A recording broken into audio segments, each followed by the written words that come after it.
Yu Jiameng dan Huo Feng, keduanya seperti anak domba yang tinggal di sini saat ini, mereka hanya bisa melihat Gao Qisheng berjalan ke arah mereka dengan cibiran di wajahnya. Huo Feng, kita tidak boleh membiarkan binatang ini tercemar, bahkan jika kita mati. Seperti yang dikatakan Yu Jiameng, dia menggigit lidahnya sendiri. Dia berencana untuk menggigit lidahnya dan bunuh diri, bahkan jika dia mati, itu pasti tidak murah untuk Gao Qisheng. Huo Feng mengangguk, dan tiba-tiba menggigit ujung lidahnya. Huo Feng tidak ingin hidup lagi, tubuhnya adalah milik Chen Ping, dan tidak ada pria yang bisa menyentuhnya kecuali Chen Ping. Huo Feng tidak bisa berbuat apa-apa untuk menyinggung Chen Ping, jadi dia lebih baik mati. Ketika Gao Qisheng melihat bahwa Huo Feng dan Yu Jiameng menggigit lidah mereka dan bunuh diri, dia langsung menjadi marah. Dia tidak tahu mengapa kedua wanita ini begitu setia.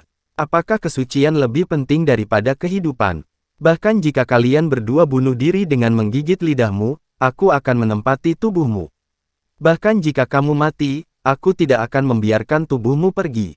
Mata Gao Qisheng penuh amarah, tidak peduli apakah Huo Feng dan Yu Jiameng hidup atau mati, dia tidak akan pernah membiarkan kedua wanita itu pergi. Gao Qisheng meraung, dan bergegas menuju mereka berdua.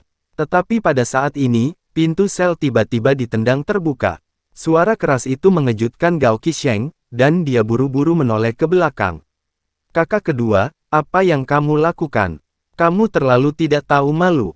Gao Qilan memandang Huo Feng dan Yu Jiameng meringkuk di sudut, dan langsung meraung ke arah Gao Qisheng.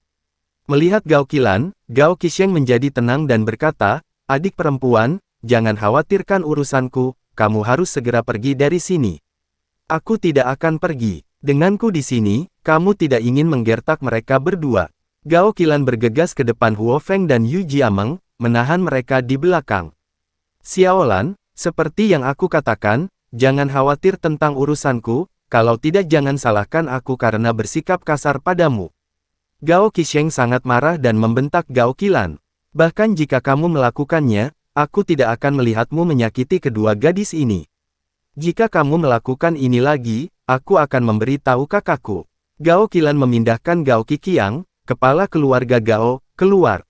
Mendengar ini, Gao Qisheng langsung membeku. Gao Qiqiang tidak tahu tentang fakta bahwa dia memaksa seorang wanita dari keluarga baik-baik, kalau tidak dia tidak akan mengizinkannya melakukannya. Adik perempuan, aku sudah setua ini, ada apa dengan menemukan beberapa wanita? Menurutmu mengapa kamu menentangku? Gao Qisheng mulai membujuk Gao Qilan dengan kata-kata yang baik. Kakak kedua, kamu sudah cukup umur untuk menikahi seorang wanita. Dengan kekuatan keluarga Gao kita, apakah kamu takut tidak akan bisa menikahi seorang istri? Kamu menyerang dua gadis lugu, apa kamu terlalu tidak tahu malu. Gao Qilan memelototi Gao Qisheng.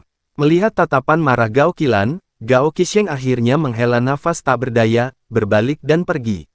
Setelah Gao Qisheng pergi, Gao Qilan menoleh untuk melihat Huo Feng dan Yu Jiameng dan berkata, jangan takut, kalian berdua, kalian baik-baik saja. Terima kasih. Huo Feng dan Yu Jiameng berterima kasih kepada Gao Qilan. Terima kasih atas apa yang saya lakukan. Jika bukan karena kakak kedua saya, Anda tidak akan seperti ini. Ikutlah denganku dan tinggallah di mansionku untuk sementara, agar kakak keduaku tidak berani mengacau. Seperti yang dikatakan Gao Qilan, dia memimpin Huo Feng dan Yu Jiameng keluar dari penjara bawah tanah.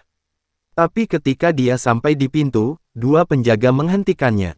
Nona, tuan muda kedua telah berbicara untuk mencegah kedua wanita ini meninggalkan ruang bawah tanah. Seorang penjaga berkata dengan sangat malu. Keluar dari sini, kata Gao Qilan dengan dingin.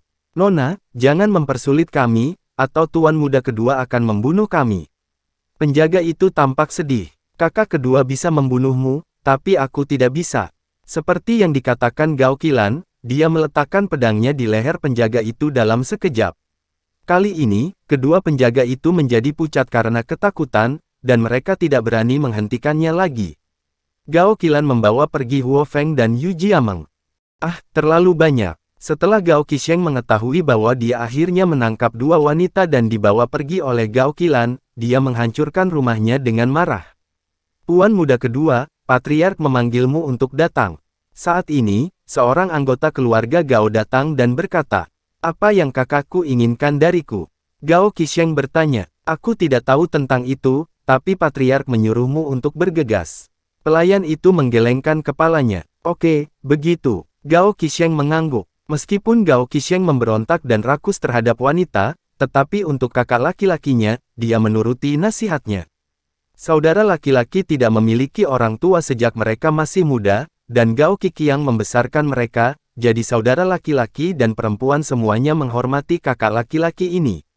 Gao Qisheng mengatur suasana hatinya, lalu berjalan cepat menuju aula pertemuan keluarga Gao. Ketika Gao Qisheng tiba di aula pertemuan, dia melihat beberapa tetua dari keluarga Gao ada di sana, dan Gao Qiji juga ada di sana. Dan Gao Qiqiang duduk di tempat pertama, wajahnya sangat jelek. Kali ini, Gao Qisheng bergumam di dalam hatinya, dia takut itu adalah masalah menangkap wanita itu sendiri, jadi jangan sampai kakak laki-lakinya tahu. Oke, Xiao Sheng juga ada di sini, mari kita semua berbicara tentang perubahan terbaru di Far North. Setelah Gao Qiqiang melihat Gao Qisheng datang, dia berkata, Patriark, saya telah mengirim orang untuk menyelidiki beberapa hari ini. Tiba-tiba, ada lebih banyak orang di ujung utara kami. Orang-orang ini semua bergegas ke harta karun klan pelatihan tubuh kuno. Dan banyak orang memiliki peta harta karun di tangan mereka, dan bahkan kunci untuk membuka harta karun itu. Saya tidak tahu dari mana orang-orang ini mendapatkannya.